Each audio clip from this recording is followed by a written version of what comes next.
जैसा गायन करते हैं वैसा तो गायन ही करते, लेकिन लाडली जो जैसा गाती है हम कह नहीं सकते। मतलब ठाकुर जी तो गाते हैं, हम क्या कहना है ठाकुर जी जैसा गाते हैं, पर जैसी लाडली जो गाती हैं इतना प्रिय इतना मधुर गाती कि हम कैसे वर्णन करें।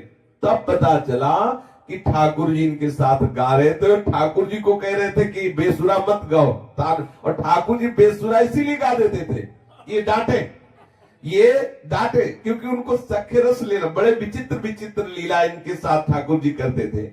श्री विठल नाथ गोसाई जी गोविंद स्वामी पर बहुत रीझे कि तुम्हें श्री लाडली जी का गायन सुनने को मिला। बहुत मुस्कुराए कि श्री युगल सरकार की तुम्हारे ऊपर बहुत कृपा है।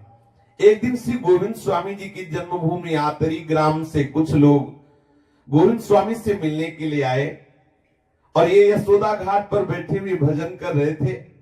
आपके गांव के लोगों ने पहचाना नहीं, क्योंकि बाबा जी का वेश ही अलग हो जाता है। आपसे पूछने लगे कि यहां कहीं गोविंद स्वामी रहते हैं? तो गोविंद दास जी ने कहा हाँ हाँ रहते थे, मर गए, वो सुना मर गए और वही है बैठे। तो गांव वाले लोगों ने कहा कि हमें तो पता नहीं लगा। बोले हमें पूरा पता है, वो मर गए हो। उन्होंने सोचा कि ऐसा कैसे हो सकता है कि इतने बड़े महात्मा पधारे और किसी को पता न चले, पता नहीं बावरे हैं दो, ऐसे कैसे बोल रहे हैं।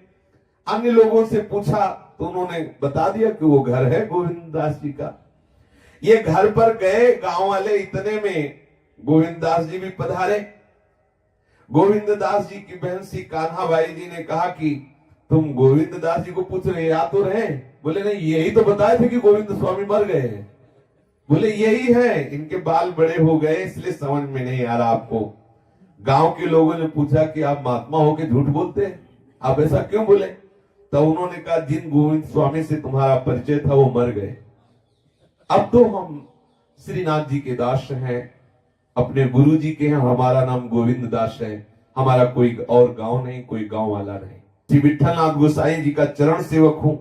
श्री गोविंद दास जी की ऐसी भावमयी बात सुनकर के ग्राम के जितने लोग थे प्रणाम किए, बहुत भाव विभोर हो गए कि हमें इस बात से बहुत आनंद हुआ कि आप पूर्णतया श्री ठाकुर जी के चरणों में समर्पित हो गए और अब आप हम सबको नाम दीक्षा दीजिए। गोविंद स्वामी ने कहा कि नहीं, हमारे गुरुदेव विराजमान हैं, हमारे गोसाई जी विराजमान हैं, स्वामी के होते हुए सेवक का अधिकार नहीं है, आप हमारे गुरुदेव से मंत्र लीजिए। पश्चात आपने निज ग्राम के उन सभी जनों को विठल नाथ गोसाई जी के निकट ले जाकर इनका शिष्य बनवा दिया। श्री यमुना जी में आप साक्षात श्री जी की भावना करते थे। कभी भी श्री यमुना जी में गोविंद दास जी पैर नहीं रखते थे, कभी स्नान नहीं करते थे। दूर से साष्टांग दंडवत आचमन माथे पे यमुना जी को पधराया और बैठ करके पद कीर्तन करते, प्रार्थना करते। यमुना में कभी स्नान नहीं किया, स्नान कुएं में करते आके, बड़ा विशुद्ध भाव था।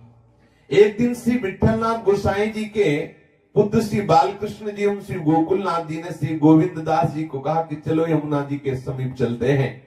जब वहां गए तो ये पीछे हट गए प्रणाम करके, तो इनको जबरदस्ती यमुना में धकेलना चाहा खेलने के लिए कि यमुना में स्नान करें।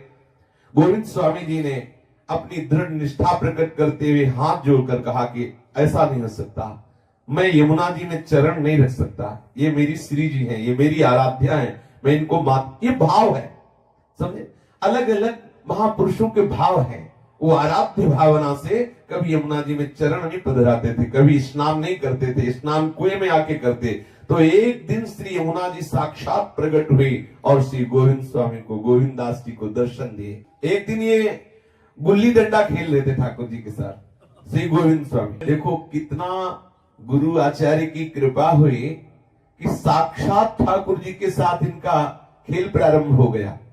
पहले तो गुरु कृपा से लीला दर्शन होने लगा, लीला गायन में तन्मय होने लगे, अब क्रीड़ा करने लगे। हृदय में सुदृढ़ सख्य भाव है। श्री गोवर्धन नाथ जी, श्री श्रीनाथ जी आपके साथ क्रीड़ा करते। कौन सी क्रीड़ा हो रही? बोले गुल्ली डंडा वाली क्रीड़ा, जैसे बालक जन खेलते हैं ना, गुल्ली डंडा की क्रीड़ा हो रही है। बड़ी मनोहारिणी लीला है। जो भावुक जन है उनके नेत्र अश्रुओं से युक्त हो जाएंगे कि देखो इतने महिमा में ठाकुर